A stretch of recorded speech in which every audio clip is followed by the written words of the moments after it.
तो hey guys, कैसे हैं आप सभी लोग। आई होप उम्मीद करता हूँ कि आप सभी लोग अच्छे होंगे और बढ़िया भी होंगे। तो गाइस, मेरे पास काफ़ी सारे कमेंट्स आ रहे थे भाई कि भाई हम आधार सेंटर कैसे खोल सकते हैं, या आधार सेंटर मान लीजिए हमारे पास सीएससी सेंटर नहीं है तो क्या हम आधार सेंटर के लिए अप्लाई कर सकते हैं या नहीं कर सकते हैं। तो कुल मिला के भाई जो आधार सेंटर के पीछे और जो वैकेंसीज आ रही हैं उनके पीछे काफ़ी ज़्यादा लाइन चल रही है, और काफ़ी ज़्यादा भाई मेरे पास इसी चीज़ को कमेंट्स करते हैं कि भाई इसके लिए हमें क्या क्या डॉक्यूमेंट रिक्वायरमेंट होने वाली है, कि वहाँ पे डॉक्यूमेंट क्या क्या मांगते हैं। तो इस वीडियो में मैं आपको मतलब पूरा प्रोसेस बताऊंगा कि आपके पास सीएससी सेंटर है तो आप लोग कैसे अप्लाई कर सकते हैं, सीएससी सेंटर नहीं है तो भी कैसे अप्लाई कर सकते हैं, और इसके लिए क्या क्या डॉक्यूमेंट रिक्वायरमेंट होते हैं और वो डॉक्यूमेंट आपको कैसे मिलेंगे। क्योंकि भाई देखिए, जब तक आपको डॉक्यूमेंट्स नहीं मिलेंगे जब तक आप अप्लाई नहीं कर सकते हैं, और डॉक्यूमेंट्स आपके पास होंगे तो आप लोग जाके अप्लाई कर सकते हैं। तो आपका यार टाइम बर्बाद ना करते हो, चलिए हम वीडियो में आगे बढ़ते हैं। और तो भाई देखिए, किसी भी स्टेप में आगे बढ़ने से पहले उसके कुछ डॉक्यूमेंट्स होते हैं, वो डॉक्यूमेंट्स आपके पास इंपॉर्टेंट होते हैं कि अपने पास वो डॉक्यूमेंट आप रखेंगे तो ही आगे के लिए प्रोसेस कर सकते हैं। तो भाई देखिए, जैसे कि आप लोगों को सीएससी सेंटर है और आपको आधार कार्ड का काम लेना है, तो आधार कार्ड का काम लेने के लिए भाई अभी पहले क्या होता था कि आपको ऑथराइजेशन लेटर की ज़रूरत पड़ती थी, कि किसी भी बैंक से जाके आपने ऑथराइजेशन ले लिया, यानी कि उनका परमिशन ले लिया कि भाई हमको आधार कार्ड का काम करना है। तो एक पेपर पे आपका फ़ोटो लगा के, स्टैंप लगा के, और आपका नाम बाकायदा अपने जो उनका कोड होता है, बैंक का बीसीआई जो कोड होता है वो चीज़ पे लिख के आप लोगों को दे देते, देन आप लोग जाके अप्लाई कर देते थे और आप लोगों को सेंटर मोस्टली भाइयों को मिल जाता था, क्योंकि आप आधार कार्ड का एग्ज़ाम देते तो वहाँ से मिल जाता है। लेकिन अभी गवर्नमेंट ने इसका रूल चेंज कर दिया। अब रूल चेंज होने के बाद क्या है कि भाई आपको एक चीज़ की ज़रूरत पड़ती है। सबसे पहला जो फर्स्ट स्टेप आता है उसमें एलएमएस की ज़रूरत पड़ती है, ठीक है। जब आपके पास एलएमएस सर्टिफिकेट होता है तो एलएमएस सर्टिफिकेट में कुछ चीज़ मैंडेटरी होती है जो कि वहाँ फिलअप करनी पड़ती है। सबसे पहले एलएमएस का डेट, कि आपको एलएमएस आपने जो सर्टिफिकेट लिया है वो किस डेट को आपको इशू हुआ है। देन उसके बाद आपको लगता है कि भाई एलएमएस सर्टिफिकेट आईडी नंबर क्या होता है। एलएमएस सर्टिफिकेट आईडी नंबर जो भाई एलएमएस आईडी नंबर दिया होता है वो चीज़ आपको डालना होता है। देन उसके बाद ही आप लोग अप्लाई कर सकते हो।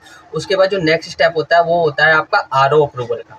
तो भाई देखिए, सबसे पहले आपको एलएमएस सर्टिफिकेट चाहिए होता है। जब एलएमएस सर्टिफिकेट आपके पास हो जाता है, जो एलएमएस सर्टिफिकेट आपके पास है तो अच्छी बात है। जो आपके पास एलएमएस सर्टिफिकेट नहीं है तो आप लोग जो नीचे नंबर कॉन्टैक्ट नंबर दे रखा है आप लोग इस पर कॉन्टैक्ट कर सकते हैं, आपका एलएमएस सर्टिफिकेट आपको मिल जाएगा। कोशिश करूँगा कि आपका एलएमएस सर्टिफिकेट आपको जितनी जल्दी हो सके उतनी जल्दी मिल जाए।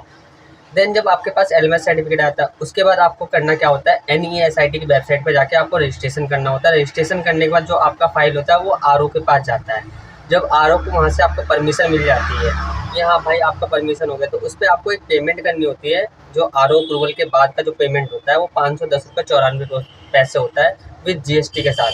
जब आप लोग वो चीज़ पे कर देते हो तो वहाँ पे आपको ऑप्शन दिखता है, एक ऑप्शन आता है कि आप अपनी सीट बुक कर सकते हो और उस डेट को जाके एग्ज़ाम दे सकते हैं आप।